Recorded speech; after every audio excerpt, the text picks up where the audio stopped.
அகிலம் நியூஸ் சொந்தங்களுக்கு வணக்கம். அகிலம் நியூஸின் இன்றைய முக்கிய செய்திகள். முதலில் தலைப்புச் செய்திகள். சஜித்தின் தேர்தல் தொடர்பான நகர்வுகள். தேர்தல் காலங்களில் பொது வளங்கள் குறித்து விடுக்கப்பட்டுள்ள எச்சரிக்கை. இலங்கையர்களுக்கு ஏற்பட்டுள்ள மற்றொரு ஆபத்து, அதிகரிக்கும் மரணங்கள். கூறிய ஆயுதத்தால் தாக்கப்பட்டு நபரொருவர் கொலை, தீவிர விசாரணையில் போலீசார். கட்டுநாயக்க விமான நிலையத்தில் விசா பெற நீண்ட வரிசைகளில் காத்திருக்கும் பயணிகள். தேயிலை கொழுந்து பறித்துக் கொண்டிருந்த பெண்களுக்கு நேர்ந்த அசம்பாவிதம். ஜனாதிபதி தேர்தலுக்கான கட்டுப்பணம் செலுத்துதல் இன்றுடன் நிறைவு. இன்றைய வானிலை முன்னறிவித்தல், பொதுமக்களுக்கு விடுக்கப்பட்டுள்ள எச்சரிக்கை. தொடர்பென விரிவான செய்திகள். நாம் 15ஆம் தேதி வேட்புமனுவை தாக்கல் செய்து 16ஆம் தேதி தலதா மாளிகைக்கு செல்வதுடன் இந்து கிறிஸ்தவ வழிபாடு தலங்களுக்கும் செல்லவுள்ளோம் என ஐக்கிய மக்கள் சக்தியின் பொதுச் செயலாளர் ரஞ்சித் மதுவ பண்டார தெரிவித்துள்ளார். இதுகுறித்து அவர் மேலும் தெரிவித்துள்ளதாவது: சஜித் பிரேமதாச தேர்தலில் அமோக வெற்றியீட்டி இந்த நாட்டின் ஜனாதிபதியாக தெரிவு செய்யப்படுவார். நாட்டில் ஊழல் அரசியல் கலாச்சாரத்துக்கு முற்றுப்புள்ளி வைக்கும் காலம் நெருங்கியுள்ளது. நாம் டீல் அரசியலில் ஈடுபடுபவர்கள் அல்ல எனவும் தெரிவித்துள்ளார். மேலும் தேர்தல் தொடர்பான முதலாவது மாநாடு குருநாகலில் இடம்பெறவுள்ளதாகவும் ரஞ்சித் மதுவ பண்டார தெரிவித்துள்ளார். எதிர்வரும் ஜனாதிபதி தேர்தலின் போது பொது வளங்களை தவறாக பயன்படுத்துவதற்கு எதிராக டிரான்ஸ்பரன்சி இன்டர்நேஷனல் ஸ்ரீலங்கா கடுமையான எச்சரிக்கையை விடுத்துள்ளது.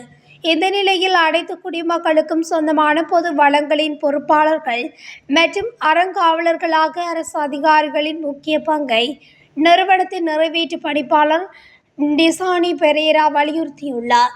அனைத்து குடிமக்களுக்கும் சொந்தமான வளங்கள் மீதான அதிகாரம் அரசு அதிகாரிகளிடம் ஒப்படைக்கப்பட்டுள்ளது. இலங்கையில் உள்ள வளங்கள் பொது நிதியிலிருந்து இயற்கை வளங்கள் வரை அனைத்து அரசு சொத்துக்கள் வரை இலங்கை மக்களுக்கும் குழந்தைகளுக்கும் சொந்தமானது என்று பெரேரா கூறினார். மக்கள் பிரதிநிதிகள் இந்த வளங்களை பாதுகாக்கும் பணியை பொது அதிகாரிகளிடம் ஒப்படைத்துள்ளனர். எனவே அவர்கள் பொதுமக்களின் நம்பிக்கையை நிலைநிறுத்துவதற்கான புனிதமான கடமையை கொண்டுள்ளனர். தற்போது ஆட்சியில் இருப்பவர்கள் கூட தங்கள் அரசியல் பிரச்சாரங்களுக்கு அரச வளங்களை பயன்படுத்த முடியாது என்று அவர் வலியுறுத்தியுள்ளார். அது ஒரு குற்றம், நம்பிக்கை மீறல் என அரசியல் சாசனத்தால் கூறப்பட்டுள்ளதை நினைவூட்டியுள்ள அவர் இந்த குற்றங்களுக்காக சிறை தண்டனை மற்றும் அபராதம் விதிக்கப்படும் என்றும் சுட்டிக்காட்டியுள்ளார். நாட்டில் இவரிடத்தில் இதுவரையான காலப்பகுதிக்குள் 34,053 டெங்கு நோயாளர்கள் பதிவாகியுள்ளதாக சுகாதார அமைச்சு தெரிவித்துள்ளது.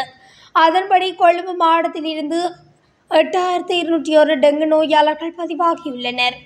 மேல் மாகாணத்தில் இருந்து அதிகளவான டெங்கு நோயாளர்கள் பதிவாகியுள்ள நிலையில் அவர்களின் மொத்த எண்ணிக்கை 13,822 ஆகும். மேலும் இவ்வருடத்தின் இதுவரையான காலப்பகுதிக்குள் 16 டெங்கு மரணங்கள் பதிவாகியுள்ளன.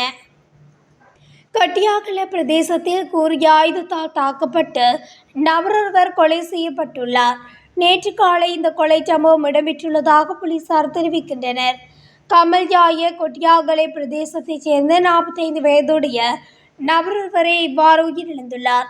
நபரொருவருடன் ஏற்பட்ட தனிப்பட்ட தகராறு காரணமாக இந்த கொலை சம்பவம் இடம்பெற்றுள்ளதாக போலீசார் தெரிவித்துள்ளனர். சம்பவம் தொடர்பில் கொட்டியாகல பிரதேசத்தில் வசிக்கும் 27 வயதுடைய சந்தேக நபரொருவர் கைது செய்யப்பட்டுள்ளார். சம்பவம் தொடர்பான மேலதிக விசாரணைகளை எதிமலை போலீசார் மேற்கொண்டு வருகின்றனர். இலங்கைக்கு வரும் வெளிநாட்டு உல்லாச பயணிகளுக்கும் ஏனையவர்களுக்கும் இணையவழி விசா வழங்கப்படாமையால் கட்டுநாயக்க விமான நிலையத்தில் உள்ள ஒன்-அரைவல் விசா கர்மபீடத்தில் விசா பெற நீண்ட வரிசையில் காணப்படுகின்றனர்.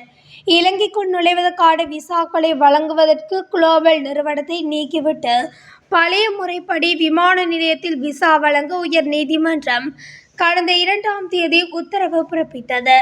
எனினும் குடிவரவு மற்றும் குடியகல்வு திணைக்களம் பழைய முறைப்படி இணையவழி விசா வழங்கும் நடவடிக்கைகள் ஆரம்பிக்காத காரணத்தினால் கட்டுநாயக்க விமான நிலையத்தில் விசா பெற நீண்ட வரிசையில் பயணிகள் காத்திருப்பதாக தெரிவிக்கப்படுகின்றது. இந்த உயர்நீதிமன்ற உத்தரவுடன் இணைய வழி முறைமை மூலம் விசா வழங்குவது நிறுத்தப்பட்டதுடன் இலங்கைக்கு வரும் சுற்றுலா பயணிகள் உட்பட அனைவரும் கட்டுநாயக்க விமான நிலையத்திற்கு வந்தே விசா பெற வேண்டும். இலங்கையில் ஆகஸ்ட் மாதம் முதல் சுற்றுலா பருவம் ஆரம்பமாகியுள்ள நிலையில் கண்டி எசல பிரகராவை காண ஏராளமான வெளிநாட்டு சுற்றுலா பயணிகள் கட்டுநாயக்க விமான நிலையத்தின் ஊடாக இலங்கைக்கு வருகை தந்துள்ளனர். தலவாக்கலை பகுதியில் தேயிலை கொழுந்து பறித்து கொண்டிருந்த தொழிலாளர்கள் மீது குளவி தாக்கியதில் 4 பேர் லிந்துலை பிரதேச வைத்தியசாலையில் அனுமதிக்கப்பட்டுள்ளனர். இந்த சம்பவம் நேற்றைய தினம் வட்டக்கொடை கீழ்பிரிவு தோட்டத்தில் இடம்பெற்றுள்ளது. தேயிலை மலையில் உள்ள மரமொன்றில் கட்டப்பட்டிருந்த குளவிகளை களைந்து 4 பெண் தொழிலாளர்களை தாக்கியுள்ளது. குளவிக்கொட்டு கிழக்காகிய 4 பெண் தொழிலாளர்களும் தொடர்ந்தும் வைத்தியசாலையில் தங்கி சிகிச்சை பெற்று வருவதாக வைத்தியசாலை அதிகாரி குறிப்பிட்டுள்ளார். மேலும் குளவிக்கொட்டு கிழக்காகும் தொழிலாளர்களின் எண்ணிக்கை நாளுக்கு நாள் அதிகரித்து வருகிறது. தொழிலாளர்கள் தொடர்ந்தும் தொழில் செய்வதில் அச்ச நிலை தோன்றியுள்ளது. தாம் எதிர்நோக்கும் பிரச்சனைகளை உடனடியாக தோட்ட நிர்வாகம் இனங்கண்டு அதற்கான தீர்வினை வழங்க வேண்டும் என தோட்ட மக்கள் கோரிக்கை விடுக்கின்றனர். ஸ்ரீலங்கா ஜனாதிபதி தேர்தலுக்கான கட்டுப்பணம் செலுத்துதல் இன்று நண்பகல் 12 மணியுடன் நிறைவு பெற உள்ளதாக தேர்தல்கள் ஆணைக்குழு தெரிவித்துள்ளது. ஜனாதிபதி தேர்தலில் போட்டியிட இதுவரை 32 வேட்பாளர்கள் கட்டுப்பணம் செலுத்தியுள்ளதாக தெரிவிக்கப்படுகின்றது. இதற்கமைய அங்கீகரிக்கப்பட்ட அரசியல் கட்சிகள் சார்பில் போட்டியிட 16 வேட்பாளர்களும் வேறு அரசியல் கட்சிகள் சார்பில் போட்டியிட ஒரு வேட்பாளரும் சுயேட்சை வேட்பாளராக 15 பேரும் கட்டுப்பணம் செலுத்தியுள்ளதாக தேர்தல்கள் ஆணைக்குழு குறிப்பிட்டுள்ளது. நாட்டின் வளிமண்டல நிலைமைகளை அடுத்த சில நாட்களில் தீவில் மாலை இடியுடன் கூடிய மழை பெய்யும் என எதிர்பார்க்கப்படுகின்றது. வளிமண்டலவியல் திணைக்களம் இன்று வெளியிட்டுள்ள அறிக்கையில் இதனை தெரிவித்துள்ளது. நாட்டின் பெரும்பாலான இடங்களில் மாலை அல்லது இரவில் மழை அல்லது இடியுடன் கூடிய மழை பெய்யும். களுத்துறை, காலி, மாத்தறை மற்றும் ரத்தினபுரி மாவட்டங்களில் காலை வேளையில் சிறிதளவு மழை பெய்யும். மேல் சபரகமுவ, மத்திய, தெற்கு, வடமேல் மற்றும் வடமத்திய மாகாணங்களில் சில இடங்களில் 100 மில்லிமீட்டருக்கும் அதிகளவான பலத்த மழை பெய்யக்கூடும். இடியுடன் கூடிய மழை பெய்யும் போது தற்காலிக பலத்த காற்று, மின்னல் தாக்கங்களினால் ஏற்படக்கூடிய பாதிப்புகளை குறைத்துக் கொள்ள போதுமான முன்னெச்சரிக்கை நடவடிக்கைகளை எடுக்குமாறு பொதுமக்கள் கேட்டுக்கொள்ளப்படுகிறார்கள். இத்துடன் அகிலம் நியூஸின் இன்றைய முக்கிய செய்திகள் நிறைவடைகின்றன. தொடர்ச்சியாக இதுபோன்ற செய்திகளை அறிந்து கொள்ள அகிலம் நியூஸ் ஊடகத்துடன் இணைந்திருங்கள். நன்றி, வணக்கம்.